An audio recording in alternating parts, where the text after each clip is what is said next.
Welcome to another edition of PACTV Community News. I'm Larry King. And I'm Kim Mio. This week, PACTV Community News takes you to an art and dance event in Plymouth. We're looking to have about 150 people out tonight to dance and celebrate wellness and community and ourselves. And we'll take you to the restored Windsor House in Duxbury. This is a place where people have memories going back generations.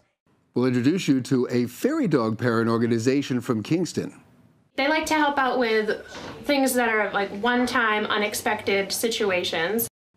And you'll learn about animal emergency preparedness. I believe every pet owner should have what we call an evac pack ready.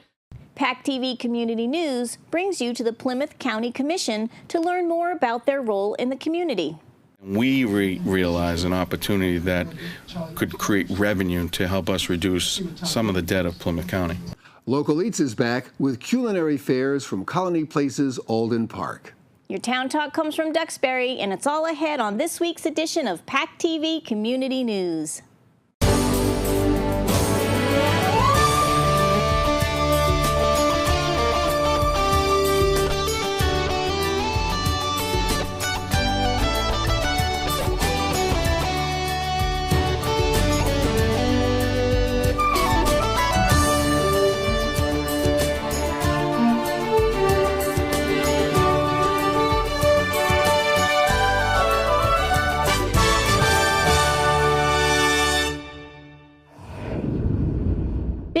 A nonprofit organization that provides services to adults with mental illness and developmental disabilities, hosted Journey Dance, a remembrance of self. This event is a first-time interactive public art and health presentation where participants dance and embrace a guided spiritual experience. PACTV Community News' A&E correspondent attended Journey Dance, met the organizers, and viewed the artwork. Hi there, we're here with PCN's Arts and Entertainment News tonight at Memorial Hall, where VinFen is getting ready for their Journey Dance Remembrance of Self event. Let's go inside and see what it's all about. So welcome, dancers, artists, and friends. I want you to feel free to dance, to be alive, and to just express yourself as in yourself. Don't go beyond your body limits. We're going to switch to one side. We're here now with Jackie McDonough, who's going to tell us all about Journey Dance. Nice to meet you, Jackie. Very nice to meet you too, Michelle. So this evening's event, Journey Dance, A Remembrance of Self, here at Memorial Hall, is a fundraiser for young adults with psychiatric conditions. Now, Journey Dance is a holistic fitness practice that incorporates yoga, visualization, guided imagery, theater.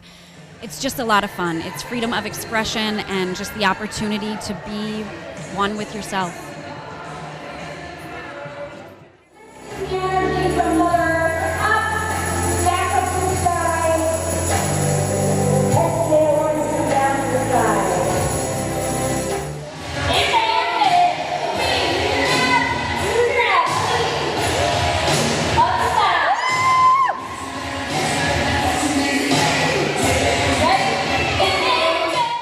So we're here with Meredith Sabin. She's one of the major figures in this process tonight, making an extraordinary event happen at Memorial Hall. Thanks so much for joining me, Meredith. Thank you for having us. Of course. Can you tell me all about what's put this together tonight? I understand it's a whole community of volunteers that have made this happen. Yes, our community volunteer committee is made up of about 20 people from various different places in the Plymouth community. We have VinFen clients, VinFen staff, as well as people from the community like Community Partnership, South Shore Community Partnership, and VinFen are our main funders of tonight. We also have sponsorships from local places in the community, and Camp Jabberwocky, which is the longest running overnight camp for people with disabilities, will be here sharing quite the sponsorship. Wow, that's incredible. That's a lot of people that have gotten involved. You can tell there's a lot of passion behind this process to provide something so special to the community. Absolutely. We're looking to have about 150 people out tonight to dance and celebrate wellness and community and ourselves. That's so terrific. How long has the committee been together working on this process?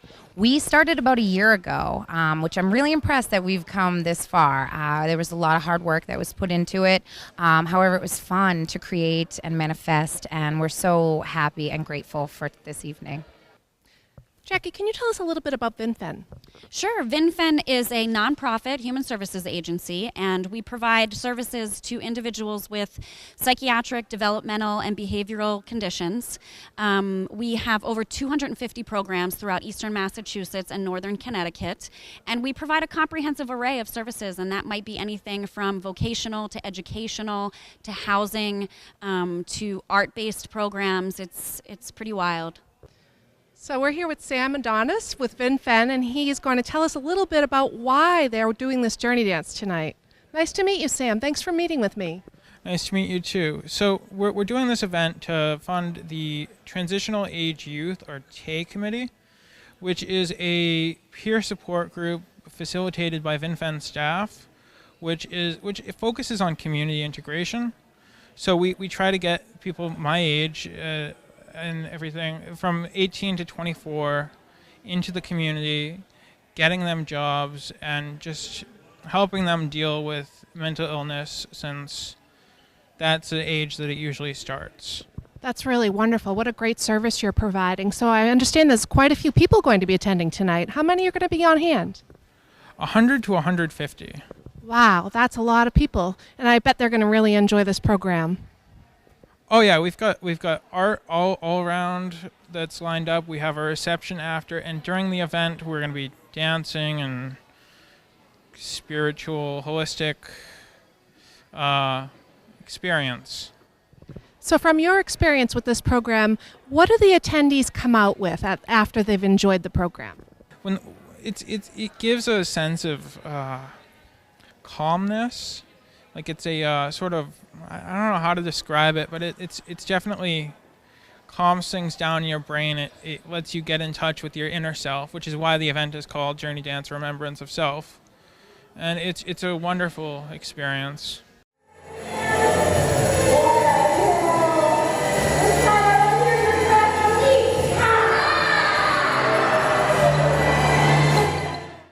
This has been an incredible evening at Memorial Hall. Wonderful people coming out to make this community something special. This is Michelle McGrath for PCN's Arts and Entertainment News. The historic Windsor House in Duxbury dates back to 1803, when the original owner, Captain Nathaniel Windsor, built it for his daughter. It became an inn in 1932. A recent change in ownership has brought about a redesign of the facility by the new co-owners. PACTV Community News was invited to tour the Windsor House and see the changes. My wife and I and two of our children are partners in this. All of us are Duxbury residents. We live, within about a quarter mile of the property, so we're going by it every day. When we ended up deciding to buy it, became a project. The community has been very supportive of this venture. People asked how they could contribute, how they could help us. We said if we started what we call a preservation society. That society was if they made a contribution to help renovate the building and the property, that we would give them that in the form of a gift certificate. Well, we had, in about 10 days, we had 480 people, and we raised about $240,000.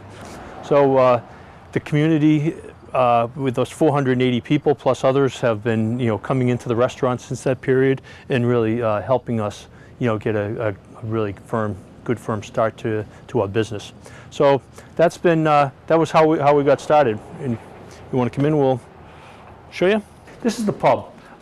This is really the most popular place. Dan Windsor actually was one of the ones that started this back in about 100 years ago.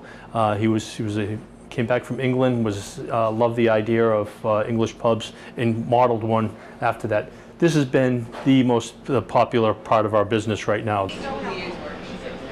It's wonderful to have places like this in a community that are gathering places much like Cheers in Boston. This is a place where people have memories going back generations.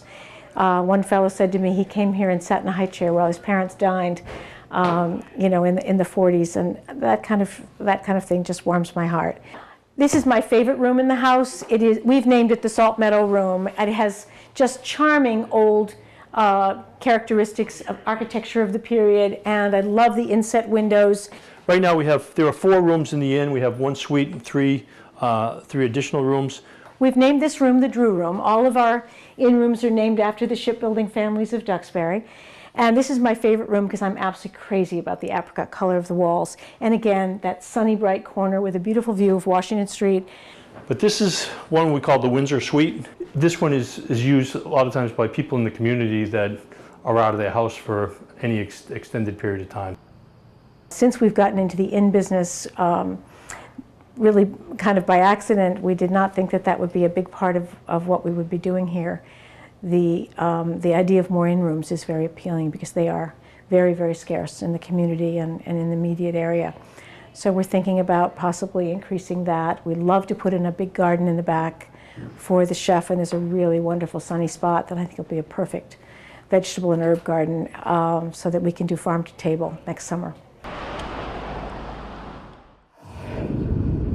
With the hurricane season here and winter soon to follow, PACTV Community News will be bringing you stories on emergency preparedness in our communities. This week, we begin at Pembroke Animal Hospital to learn how to care for our furry friends in an emergency. I'm going to tell you a little bit about an evacuation plan for your pet. I believe every pet owner should have what we call an evac pack ready, just a kit of supplies that they may need in case of emergency for your animal. First thing you should have in your kit is a general first aid kit with basic materials for bandaging, for splinting, just in case of extreme emergency medical conditions. I also would recommend having about 1 week of food and water along with dishes to feed your pet. For cats, I would recommend a litter pan with some litter, and for dogs, some plastic bags to clean up waste. I would recommend people bring their medical records to the best of their ability. If that's not possible, then at least vaccine records and proof of a rabies vaccine is very important.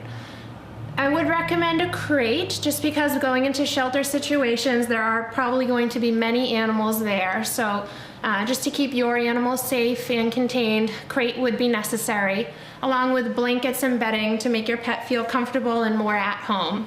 I would recommend putting photos along with descriptions of your pet in this kit, just so in case you get separated, your pet gets separated from you or vice versa, you'll be able to have a happy reunion.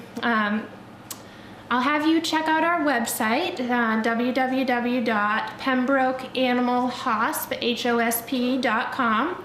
And we have more information, more details of what you should have in your first aid kit, along with information about safe havens and alert systems for rescue teams for your home. Life inevitably brings about changes in our lives. Growing older, hospitalizations, illness, and selling a family home often affects family pets as well. A group in Kingston formed Fairy Dog Parents, an organization that specifically helps people and pets faced with these challenges. PACTV Community News learned about their work in our community. Come on, up. Up, Jake. Come on. Good boy, stay up. He's a good boy, huh? That's a good boy. Well, I was laying on a hammock sleeping, and the hammock is on the porch. And we fell asleep, and while I was sleeping, this lady went by with her 2 dogs, and he doesn't like them much. So to do his barking and his being tough guy thing, and this is in front of my house, he jumped off the hammock, landed about 9 or 10 feet down, and when he did, he dislodged these 2 bones here, and they went up to the side, and I guess they can't repair it. And I love him too much to take his leg off, so I don't want to take his leg off. So we're hoping we can get it fused, at least in one position, so he can, you know, pretty much still have quadruped. And if that doesn't work, I don't know what we're going to do, so. On his left side, you can see where one of the bones is out of alignment, and it's sort of skewed and it's overlapping the others. And then you can see it really well in the lateral where this bone is just clearly not in place. It's completely dislocated. So what he's got is some ligament damage, and underneath that bandage, he's got some laxity, so his wrist moves more than it should, and so he doesn't have stability, he can't really use it. He's such a sweet dog. He's a healer, you know? Yeah. I know, Jake. I'll get you fixed up. No, you're so good. Fairy Dog Parents is a nonprofit charity organization where people can go donate money to help dogs in need. What they do is they help pets from being euthanized or put in shelter situations by providing temporary financial assistance. Your donations are a tax write-off, and we would love it if you could help Jake Potter out by going to fairydogparents.org for a donation. We've seen quite a handful that they've helped. You know, things like surgeries that are unexpected, that owners aren't financially prepared for, like foreign bodies. They like to help out with things that are like one-time unexpected situations. So not like a spay or a neuter, but something more like this that is unexpected and painful and kind of a fixable situation. I live on a fixed income, and for me to come up with $3,600, it's probably run me $700 or $800 just to get to this point, and they were nice enough here to let me pay it down. And very good. Paw Parents has stepped up, and they're willing to pay for Jake's surgery. And from what I understand, it was to the tune of like $3,600. Something I could never do, and I really don't know what I would do elsewise. He'd probably just have to stay like this the rest of his life. And I'd like to see him have a better quality of life. And they said if I can't get the surgery done, they wanted to take his whole arm off. Well, I love Jake too much to, I love this arm just as much as this arm and this dog, so I just can't see taking his arm off. I'll keep putting casts on him if that's what I gotta do.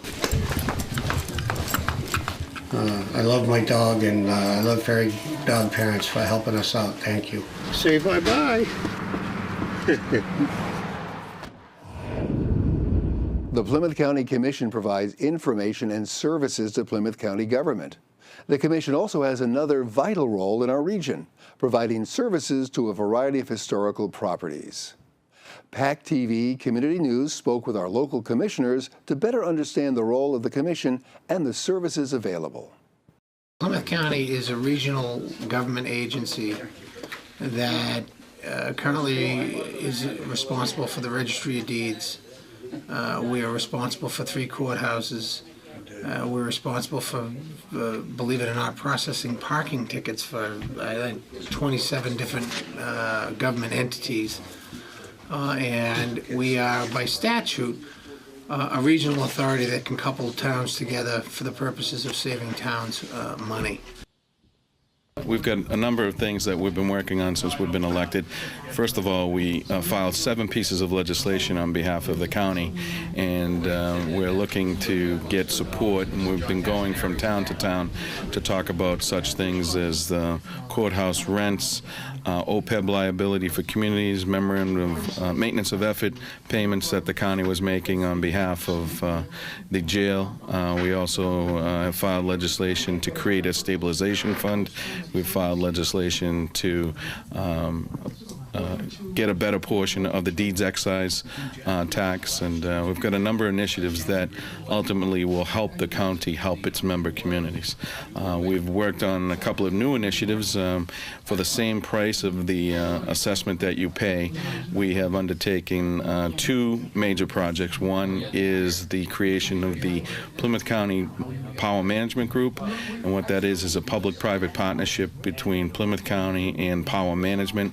They're a company that will go out and do energy audits, needs assessments, and utility contract analysis for you in your community. Organic waste would be the waste in the trash stream that are alive, in food, plants, things like that get disposed of, that when they go to landfills and then get covered, they create methane gas, and the organics are really a problem for communities, because if you're dumping for 20, 30, 40 years on a landfill and then you're required to cap it, what happens is those organics release gases, and when they get released in the form of methane gas, it becomes a problem. So it's very expensive to cap.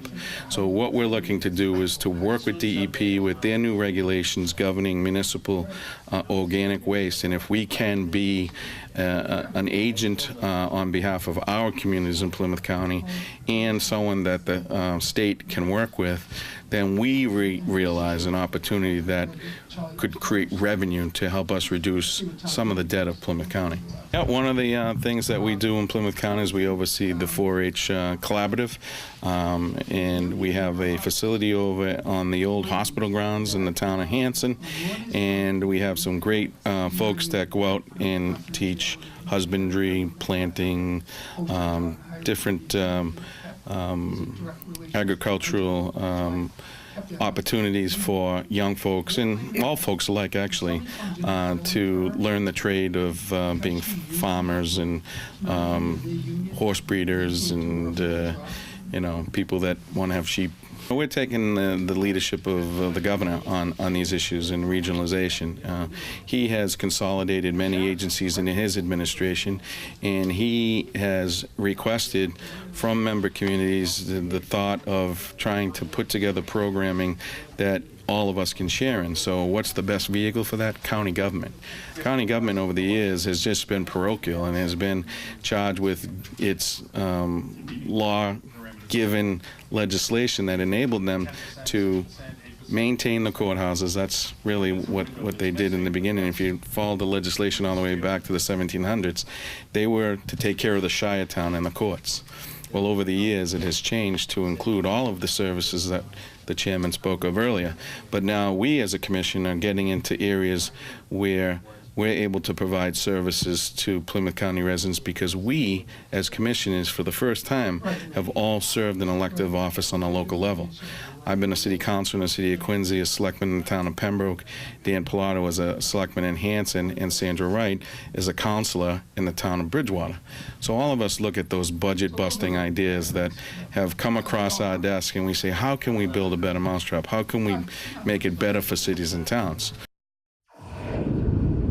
The town of Plymouth and the Plymouth Network of Open Space Friends plan a town-wide cleanup and are seeking volunteers to spend an hour or spend a day to help out. On Saturday, November 2nd, Plymouth residents are encouraged to participate in this town-wide effort. Individuals can volunteer in their own neighborhood or become part of a team effort in a certain area of town. To register your own group or just join in, visit networkofopenspacefriends.org or contact Patrick Farah at Plymouth Town Hall at the number below, or send an email to pfarah@townhall.plymouth.ma.us. The town will provide purple trash bags and pickup following the cleanup.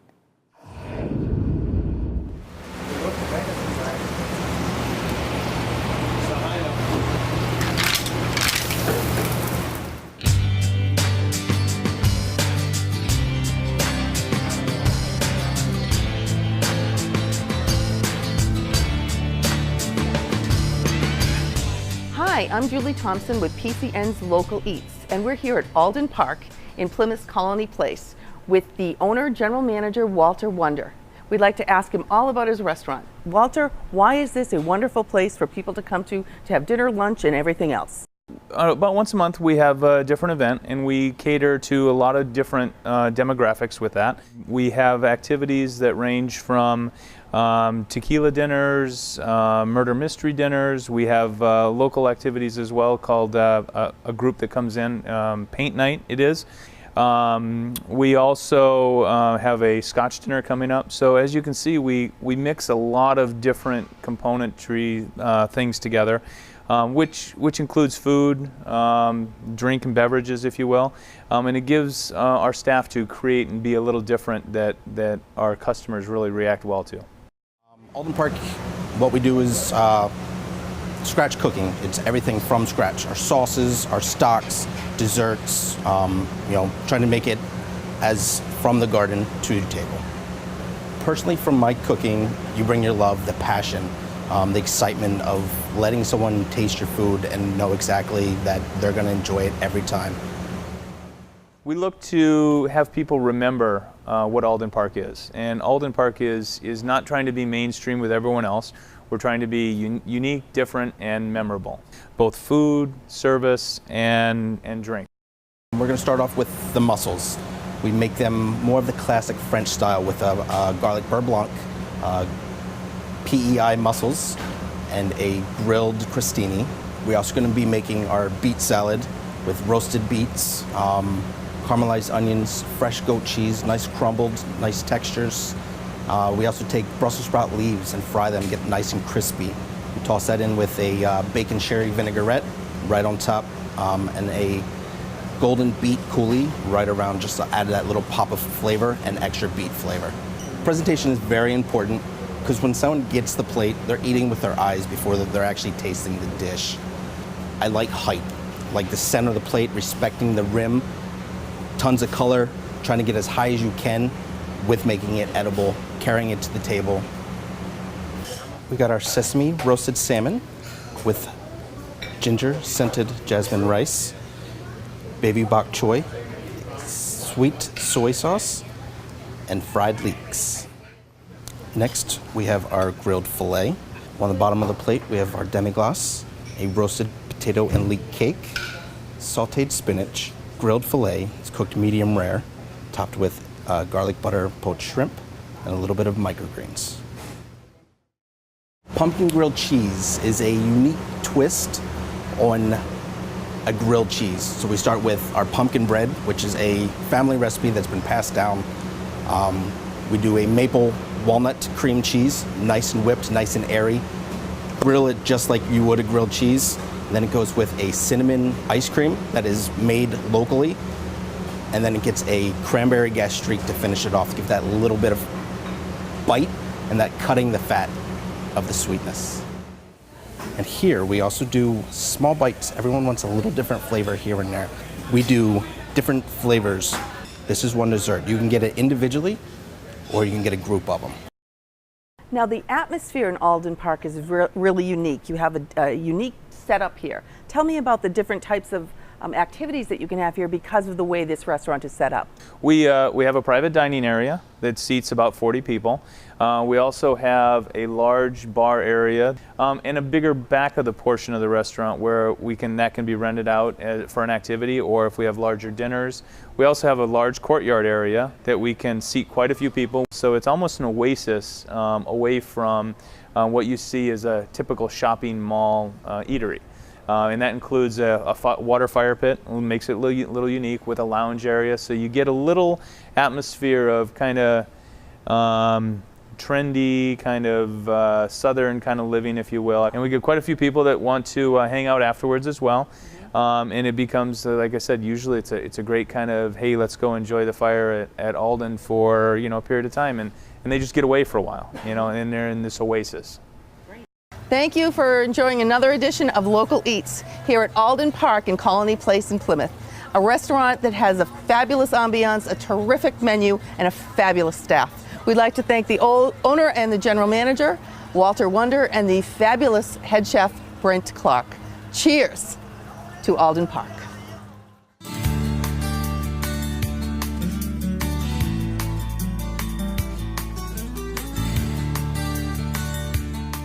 Hi there, I'm Rainey Reed, the town manager for the town of Duxbury. A couple of things that might be of interest to the folks in Duxbury are, the first is the town recently provided an appeal to the Federal Emergency Management Administration having to do with the proposed FIRM maps, which mean flood insurance rate maps, that affect a northern portion of Duxbury along the Marshfield line. The town hired an outfit called Woods Hole Engineering to provide a basis for the appeal, and we were successful in garnering enough information together and providing that appeal to FEMA, which we recently did, and we hope to hear back from them in the next few weeks to see how our appeal goes. The second is the board voted to open the annual and special town meeting warrants, both of which will be, we're receiving articles, both of which will be due to this office on December 3rd, and we encourage any residents that might have proposed articles that they'd like to submit to bring them to this office. And if you'd like, you can call our office at 781-934-1100, extension 141, and we'll be happy to help you either draft your article or have it reviewed by council. Again, the number is 781-934-1100, extension 141. And again, those articles will be due to the board, to this office, by December 3rd. Thank you very much. Thanks for watching PACTV Community News. Replay times are listed at pactv.org. Click on the PCN logo to watch each complete edition or individual story. See us on YouTube by searching for the PACTV Community News channel. Also, like us on Facebook to receive previews each week with links to all our stories. Thanks again for watching, and join us next week for another edition of PACTV Community News.